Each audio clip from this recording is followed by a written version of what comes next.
Hello, let us calculate the arithmetic mean. Here values are given and frequency is given.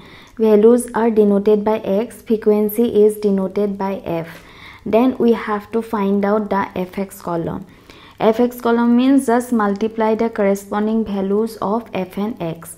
So in this way we have find out all the values. First one 1500, then 1407, 1232, 1219, 1056, 675,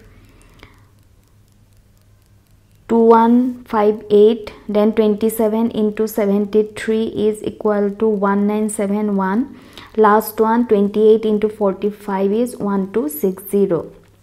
Then we have to find out the sum total of fx and all the frequency value. Now total of fx, summation of fx is equal to 12,478.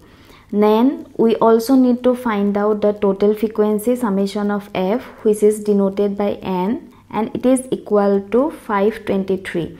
Now mean value is denoted by x bar and the formula is summation of fx divided by n. Now just substitute the value 12,478 divided by 523 and we consider two decimal point. So the answer is 23.86.